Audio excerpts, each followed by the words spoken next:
Every single person that has been hired here has been hired through the lenses of our mission vision, but especially the social vision. And not just do they like it, but can they value add to it?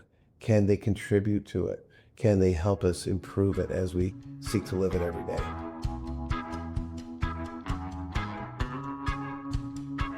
All right, welcome to the Education Vanguard Show. I'm Justin Hardman. Today I'm sitting with Kevin Baker, the director of the American School GuangZhou, or AISG, as it's more commonly referred, as well as Jamie Robb, the deputy director.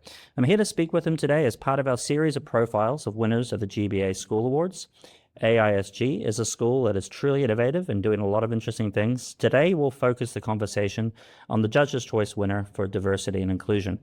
But before I go too much further, I'd like to give my guests a chance to introduce themselves. Kevin and Jamie, could you introduce yourselves to the audience with a bit of background as well to your role at AISG? Thank you, Justin. It's great to be here. We really appreciate this opportunity. My name is Kevin Baker. I'm the director of AISG. This is my 7th year as director of the school and my 32nd year in Asia with international education. Hello, and I'm Jamie Robb. I'm the deputy director. This is my 6th year at AISG, and I have been in education for 33 years now. Fantastic. And I should say too, probably give to the audience some context that actually, Kevin, you and I go back a long way. You were actually my teacher many years ago at Hong Kong International School. And we were just before recording this reminiscing on all the connections that we all have in the small international school space. Fantastic memories, and great to be here with you in this capacity, Justin. Yeah, absolutely. Okay, so Kevin, can you just give listeners a bit of a profile of the school, give people some context about where we are and what the school's all about? Absolutely. So the American International School GuangZhou was founded in 1981, and it is one of the few international schools in China that came out of the Department of State. And so we were here originally to serve the U.S. consulate. Right now, though, we are a school of just about 1,100 students, serving students from about 45 different nationalities and about 1/3 of the diplomatic consulates here in GuangZhou. GuangZhou is the center for hub and trade for China, and so there's a lot of diplomats down here, and we're very excited to be here. Many people don't know that GuangZhou is the 3rd largest city in China. In fact, many times we say, "Welcome to GuangZhou," and they don't know where it's at. We say Canton, and they, of course, know where we're located. But very exciting, progressive. We are a nonprofit international school. We're deeply committed to upholding our mission, our vision, and our social vision, and making sure that it lives and breathes through the climate and the culture of our school. So it's just a pleasure to be here, and we're very honored to receive the award that we received, because inclusion and honoring, just not honoring, but celebrating the diversity that our schools represent is really very much at the core of AISG. So I want to get a little bit into the award. In the application, you connected your diversity and inclusion initiatives into something called the social vision. Can you talk a bit about that? What's a social vision and what is it at the school? Social vision is something that we created only a few years ago. When you look at an organization's vision and their mission, what is missing often is how will the school choose to be? How will we treat each other? How will we be as a community? Many schools talk about being a community, but do they have a vision for how that community should interact?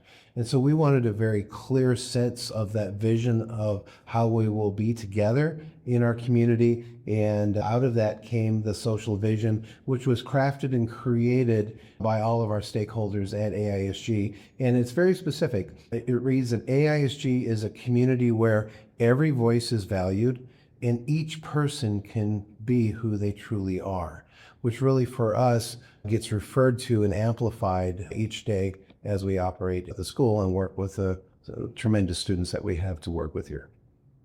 I think a big part of why the social vision is up front and people know it is because it was built by the community. So we did have students part of that. We had our caregivers part of that, teachers, administrators, building that social vision. And it's something we definitely live by. We talk about all the time. Just in the survey data that we collect, our students really understand what it's about and can comment on it and help us improve in our actions with regards to our social vision. So it's definitely I would say, alive within the school. It's not just something that's written on a piece of paper. It's something that we really want to live by each and every day. Yeah, I mean, I'll share an anecdote. As I was coming in just an hour or so ago, one of your colleagues introduced herself and walked me in. And I said, oh, yeah, how long have you worked at the school? And she said, oh, a year and a half. And I said, oh, that's great. And she said, I love it here. I love the culture, right? And so I don't know if she was prepared to say that, but it's definitely felt like it was coming from the heart, I would say. That's really important for us. We want to be very authentic in who we are and the kind of community and climate that we want as a school, which we believe supports the learning and the outcomes of the type of education we do here. And so as we prepare students not only to succeed in school, but in the future, we think that having an inclusive, supportive, warm, nurturing community that equips students with experiences that are transformational will help them for the next part of their journey. And so every single person here that has been hired here has been hired through the lenses of our mission, vision, but especially the social vision. And not just do they like it, but can they value add to it? Can they contribute to it? Can they help us improve it as we seek to live it every day? So that's excellent that you had that informal interaction. Yeah, it was really lovely. And so the social vision is the big picture. Can you talk, Jamie, more about how the diversity and inclusion piece fits within that and supports that?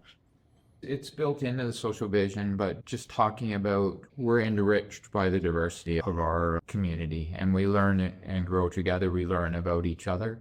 It's really embedded into what we do each and every day within the classroom. It's not just something on an action plan. So we're really working hard to drive down into the daily classroom experiences that teachers are giving our students and creating that sense of belonging. Every student needs to feel like they're seen and heard within the classroom. And that's really what we see in action when we're talking about the social vision. I would say if you stopped and talked to our students and our teachers about the social vision, they'd be able to tell you, maybe not word for word, of course, what we have, but they would understand what it's about and connected to that sense of belonging that we're trying to make sure that not only our students have, but our caregivers as well and our teachers within the school. Yeah, well, I mean, it doesn't matter if they know it word for word. What matters is if they're living it, right? And that's something you can kind of see, I think. Yeah, and just to build on that, our mission statement is that AISG is a compassionate community that provides inclusive pathways to empower all learners to make a positive impact. And for us, inclusive pathways is critical. And when we say all learners, we mean all learners. We're deeply committed to each and every learner, and everyone in the community is also viewed as a learner. So that goes to our parents, that goes to our commitment to our students. Our commitment to our students doesn't end at graduation. We talk, well, once around, always around, but what it really means is around for life. So when they're an alumni, when they're in their profession, when they are out doing things tremendously out there, we still want them to know that we are here and we're still here to be a part of their lives. Great. One of the things that I loved in your application for the award was you talked about gathering data. And Kevin, you and I were talking about that before, just before we recorded. So can you talk a bit about how you collect that data? What data are you collecting and how do you use that to monitor and adapt what you're doing? We use what is called the Panorama survey. It's a social emotional survey, and there are pieces in there that measure climate, measure a sense of belonging, and that also measures student and teacher relationships, which is a big part of whether students feel like they belong when they're in the school. So we use that data that we collect that twice a year. We don't just collect it from students. We collect it from students, we collect it from caregivers, and we collect it from our faculty. Because when we talk about belonging within our faculty, and that even the social vision isn't about one group, it's about all of the groups in the school. And then we take that data and we actually, secondary school work done that last night at their faculty meeting, and take that data and start to break it down and create action plans, whether it's in departments or it's whole school, but we use that data to guide us and to drive us forward. We also have listening groups as well. So we have listening groups with students, we have listening groups, we actually have caregiver listening groups coming up where we talk about their sense of belonging and really what do they need to feel like they belong in the school. Because for the most part, they're not in the school. I mean, they don't really know what's going on. So how do we get them connected and feel like they're connected to the school? So we collect a lot of data through talking. We collect the data through surveys as well. And then we, especially in the secondary, through our advisory program as well. It gives us a chance to get a pulse on how students are feeling within the school and collect data that way. We do as well, it's a bit different in elementary, we have morning meetings, but it does give us a gauge on how the students are feeling and whether they're making those connections with students and whether they're having that feeling that sense of belonging within the classroom, but within the school. I think with technology now, with products like Panorama and all the other tools we have, it's easy to collect data, but it's sometimes hard to make the transition from the collection to the action. Can you talk about, you mentioned a dashboard before, I think, Kevin. Yeah, we actually have several different dashboards, and we are in a collaborative partnership with Learning Analytics as well, looking at what our big data is, how do we extract from that, and then how do we ensure that we have really strong data protocols that we're using throughout the school, not just on the education side, but also on the operations side. So we're all seeing data in the same way and we're using that same language. So all of that's very important to us, but there's also additional things we do, right, Jamie? Yes. So we've been working with a DEI consultant, but we're especially within our elementary school, they have their regular unit meetings and their planning, their for PYP, their kickoff meetings.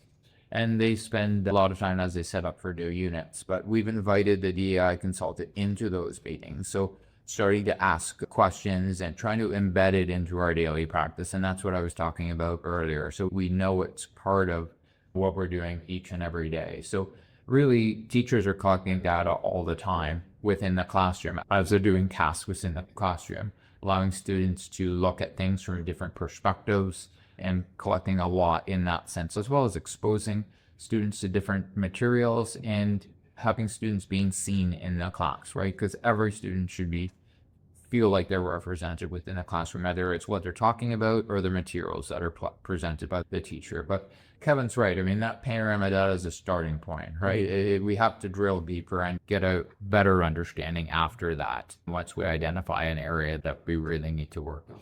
One other way that we really look at data is that at the governance level and at the board level, we have to be strategic at that level. And so our board is really innovative in that they measure how well and how effectively we are implementing and following our mission and our vision and our social vision. So we have a performance chart with certain metrics on it that tie into the 6 promises that those grounded in fundamental statements mean for us, and then always looking at it and how can we improve in this area?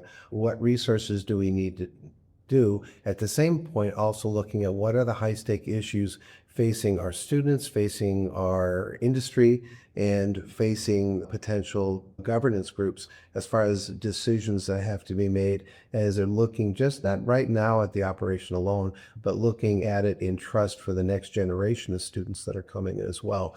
And how are they ensuring that we are prepared and really operating our best?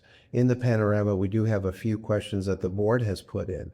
And they, if you will, are our version of a net promoter score. We don't want to know if you'd recommend our school to someone else. That's lovely if you would, to a friend.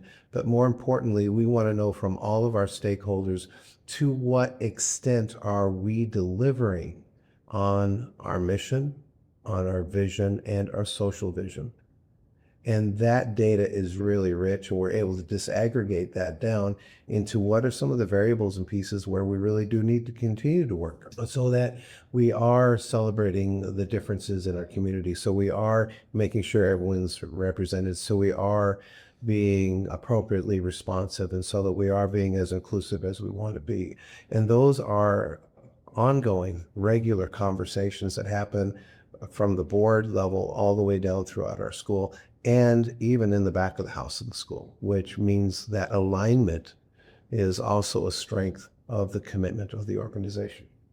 One of the things that I'm loving hearing from you is you're talking about data driving the big picture, right? And measuring the mission and the vision and your big picture ideas, but also zooming down to the individual level. I don't know if you're familiar with the work of Matthew Savage, right? He does a lot of work around data, and he talks a lot about the purpose of data. Yeah, sure, to get the big picture, but also to make sure that you're seeing every student right? That combing through everything and really seeing everyone being heard. And that definitely sounds like that's your approach here. Yeah. Yeah, fantastic. I want to kind of pivot now and talk a little bit about physical spaces. This is an audio medium, so people can't see the amazing space that we're in at the moment. But, you know, it really is a beautiful building that we're in here that you've redeveloped in the last few years. I will say one thing I really think is great is as I walked in, Kevin's office, the director's office, is right in the beginning at the heart of the school with glass walls, right? So it's not some schools you go and the director's office or the head's office is hidden away somewhere. But right here, it's right here. And I think that's really great. But I wonder if you could talk a bit about physical spaces and also how that connects back with those inclusion initiatives as well, because I know that's part of what you called out in the award application. I think when you look at it, you can look at it in many different ways. And I don't know if you've had a tour of this school, but we have these lovely classrooms with glass walls. So all of our practice is in the open. And that's one benefit is we can see each other's practice, right? Which is extremely important. But what you also see is students in the open spaces. So we want students to be comfortable and be able to have choice and agency in where they do their learning. So at times you will not find them in the classroom. You'll find them outside of the classroom. You'll find them possibly on a different type of furniture, whether it's a standing table or a beanbag or whatever, a sitting desk, whatever they're most comfortable with. And it goes back to making sure that we're responsive to the way students learn. And all our students obviously don't learn the same way and they need different things. So part of the way we design this is to have those spaces and to make sure that students have that voice of where they're learning. Our teachers are great. You'll find them they'll be in and out of the classroom. So it's just, they feel like their classroom isn't just those four walls. It's beyond that. It's into the open space. And I think kids do appreciate that. And they're given that independence to select where they're doing their learning. Just to add on to that, when we originally did the conceptual design for the facility, instead of saying we want a pretty building, what we started out by saying is how can the building add value to the learning outcomes based on our approach to learning? So we reverse engineered it and started with student outcomes.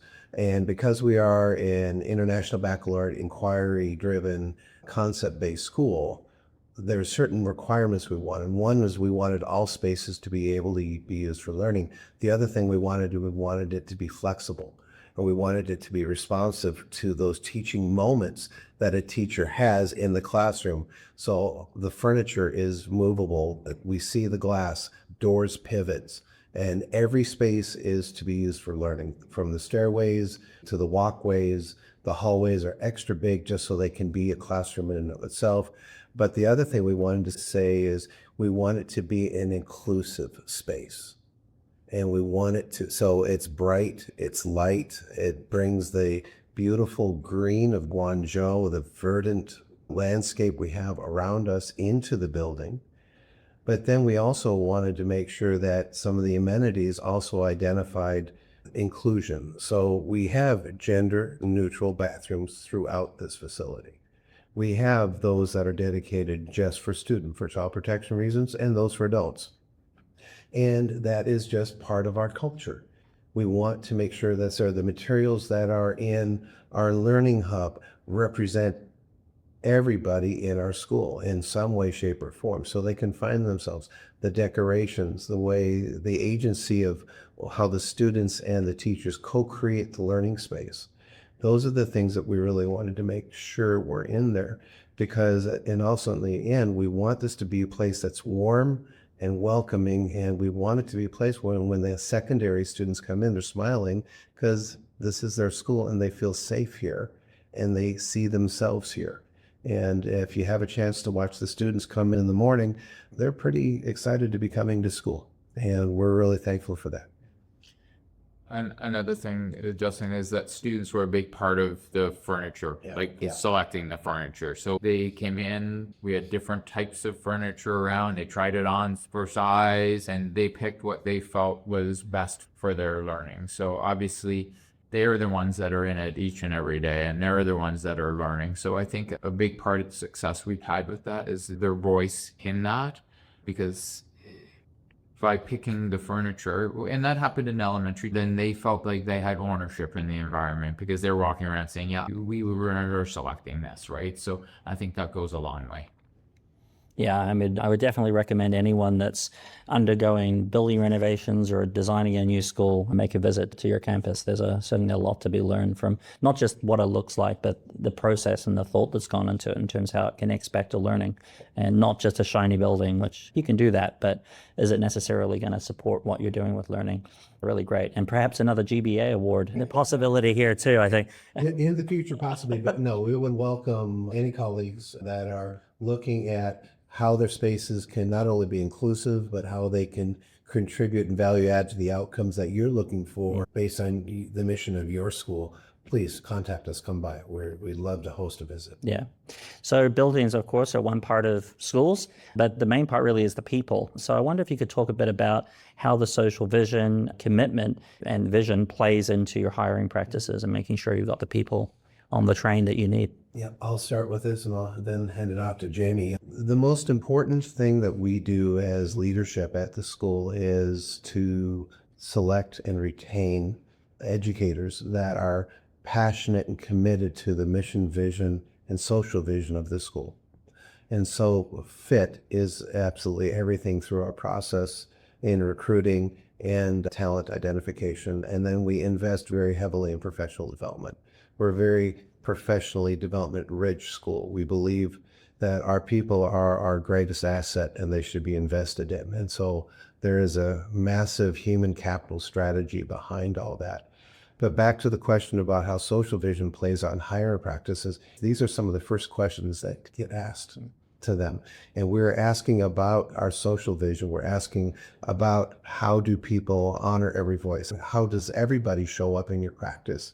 And what examples do you have? And then it's reinforced through the onboarding process and then through as they get integrated into the community. Our onboarding process here at the school lasts an entire year.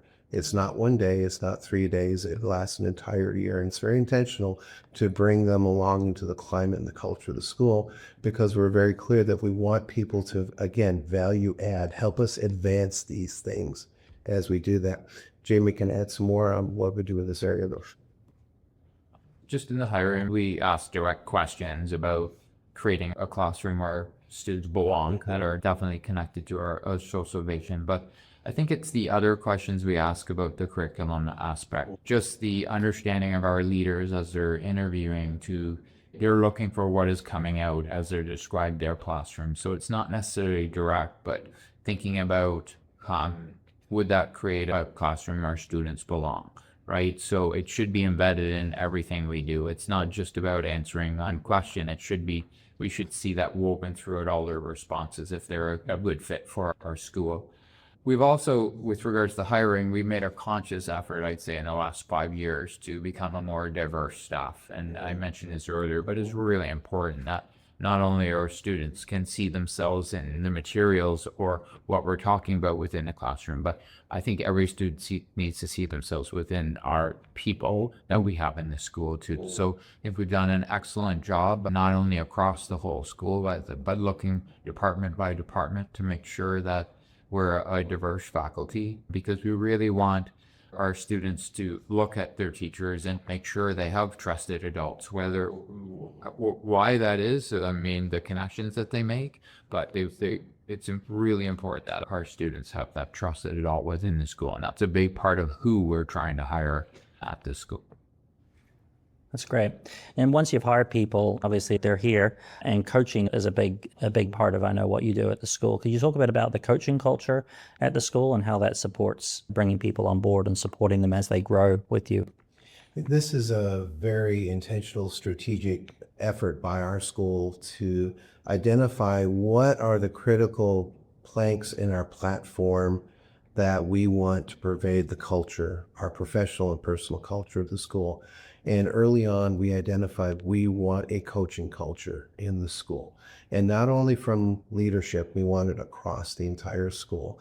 And so we had the very fortunate opportunity to join with Soul Rose Development as Kristen Lowe launched Positivity Playground 5 years ago, 6 years ago. Oh, really? Yeah, and yeah, just when you started. And so we were one of the founding schools to join because one of their first initiatives was to provide training for teachers to become positive peer coaches so that they could be peer coaches either for observation or support or anything. And we wanted it to start at the teacher level. So we began that 6 years ago, and now we have probably certified over 60 plus faculty in it. Leadership is now certified in it. Some are then taking the coaching forward. We're looking at coaching moving into the student to student level. And we're just really seeing the power of what being a coach and taking a coaching mindset, a coaching stance does to elevate not only the quality of the conversation that our teachers have and that the organization has, but also the quality of the conversation amongst our entire community. And so it really, I think it just continues to value add and shows a real depth and richness for an alignment to our culture here. And part of the coaching is being solution focused. So I think whether you're a coach or you're not a coach within the school, you're impacted by that coaching culture. So it's about looking for solutions, kind of approaching things from a positive perspective. I mean, we have a lot of things we need to work through, whether it's conflicts on a team, whether it's the things we're trying to initiate within the school, but it's looking at it from a positive perspective and looking for a solution rather than focusing on what is wrong. And you can see that within teams. We've done a lot of training with respect to our leaders, our middle leaders, with coaching as well to make sure they're in a good position. All of our faculty do a strength profile, and then the teams build their team profile so they can better understand each other and their strengths and their areas that maybe drain them a little bit and they prefer not to be working in that area. So just to better understand each other and to function more as a team. So I think the coaching there's lots of coaching that goes on. But I think it's brought so much more than we originally thought it would to the school. It just a lot of layers of support with that, and just the way people approach things, even if they're not a coach, just because that language is embedded in the school. Yeah. And then I would just add on to that, it provides a shared language and a shared understanding to be solution focused, strength based, and anchored in the elements, the fundamentals of positive psychology. For us to talk about, let's bring solution focus to this conversation and or things like that. I think that what's really helped us develop this culture is something what the International Coaching Federation talks about, and that to actually get a coaching culture started in an organization, first, you got to have the commitment of the leadership. That's really important. And that started out from square one. Second is we got to make sure that there's access to coaching for all employees. So this coaching is not only accessible for our teachers, it's accessible for all of our employees. We make sure that support is there. Third, it needs to be integrated into the everyday conversations. So it's not uncommon to see people having a coffee and they're very likely engaged in a coaching conversation. You're not aware of it, but it's embedded. And it's not embedded just outside in the social fabric, it's into the learning as well. And then finally, that there's support. We have how many internal certified coaches now available on staff? I want to say we're close to 20. Pretty close to 20. And we train 6 new folks every year. And it's a big commitment on behalf of the school to make that available at the school's cost, because we are investing in them, and then we want them to pay it forward into our community or the other communities that they join in the future. So we have 20 active certified peer coaches right here, right now. We have 40 who have been certified and left to other great schools and are kind of passing it on that way. So we really pay attention to those commitments. We make sure the resources are there. We make sure that we're all aligned in the value that we see, and then we share the language continually and share it with our parents, talking about being a strength finder, talking about what this means, and being solution focused as we have those conversations. And so it really has become very embedded in the school. We're excited to see where that coaching culture ends up continuing to take us as we use it as one of the planks or one of the vehicles to implement our mission, vision, and social vision for AISG. Oh, amazing. One of the themes that to me, or the word that comes to mind as we've gone through all of these questions is culture, right? There's a real culture of care, a culture of inclusivity, culture of learning, a culture of being data focused, all of these elements that are very strong at the school. And I always think of the school as being a school that's really innovative on a lot of fronts, right? There's a lot of great stuff that happens here that persists, whether it's the EdTech GZ that's been going for many years and many of the other professional learning things that you offer, all of the great stuff is happening. So what is the special sauce here at this school that you think, what makes this school the place that it is? I think it has a lot to do with giving faculty agency and voice, giving them the space. We support our faculty a lot in professional development, but within the culture that we've created, they also give back. So our community continues to grow together through that sharing. And through that, we have teachers that are wanting to move things forward and they're wanting to lead. We do have a lot of initiatives going on. A lot of them have been started by teachers because of their passions and excitement and their ability to focus on areas that they want to focus on. And I think that's a big driver. We put a lot of time into developing our leaders as well. And I think it comes from that distributed leadership model is where a lot of that innovation, I believe, comes from. Each teacher has their own goal. Each department has their goals, but they have choice in that. Although it is linked to our transformational learning framework, they can choose what aspect they want to work on. And I think that I see teachers passionate about a certain area and really driving that, and then other teachers benefiting from that learning that they're doing. So that's what I would say. I think it's that space that we give teachers. Yeah. And absolutely agree. I would just add on to it that I think in this, we have been able to together create a climate where we are about engagement for all. We're about taking care of people's being. We're about connecting. We're also about doing. And we embrace that. And we bring people along that want to be a part of that, that are aligned. And so I think one of the other secret sauces, in order to have that culture that's living, breathing, and going, and it's not dependent on a leader, but rather is part of the organization, which is really what we have here at AISG, is there has to be alignment of everyone. There has to be shared purpose, shared understanding, and that has to start from the board and go absolutely all the way down. And so I think you see very strong alignment here, and how the board keeps that alignment as they look into the future is using our strategic vision framework. And it's very simple. When we turn 40, we're in our 44th year right now.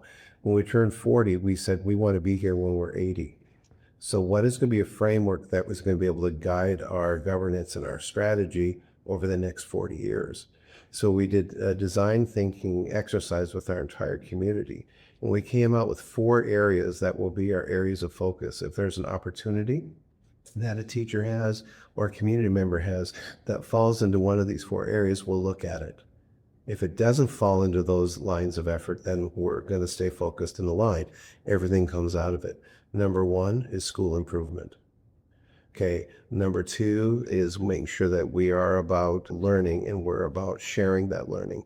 And so it's about, we call it training and consulting, but it's really about being that thought leader. Okay.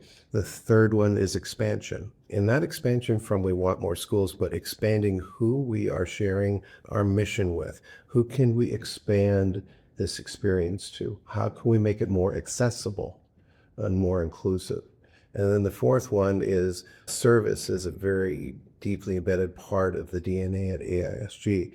And so how can we improve our corporate social responsibility efforts? Not just service learning, but the ethos of service and helping throughout the community. And how can we have a bigger impact here in GuangZhou as a member of the community of GuangZhou and further beyond that? So if something falls into school improvement, training, consulting, expansion, or corporate social responsibility, we want to look at it, and we're open to looking at it and see if there's alignment there and the resources and if the opportunity and the timing all make sense. But if it falls outside of that, we're likely going to say thank you, but no, that's not who we are. That's not how we live our vision, our mission, and our social vision. And so I think that alignment in the end also provides some clear direction for all of this sharing and this energy and the innovative enthusiasm that is here. It's very progressive and an exciting place to come to work each and every day. It absolutely is.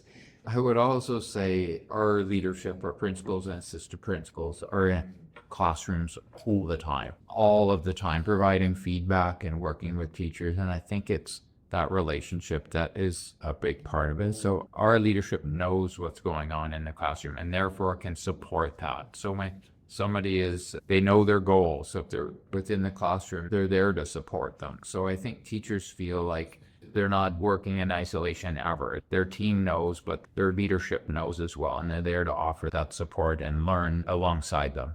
So we're very much trying to build that culture of we within this school. And I think that goes a long way for teachers, feeling supported. And when you feel supported, you take risks in your practice and become innovative and try new things. So I think that's a big part of it. That's great. I think that's a great place to finish, and really appreciate you giving me the gift of your time today. I know you're busy. It's the start of the school year. And I think that the story that you've told today about the school and how you're making all of this great stuff happen is going to be fantastic for a lot of schools and leaders to listen to. So thank you very much. Thank you for this opportunity. Thank you, Justin.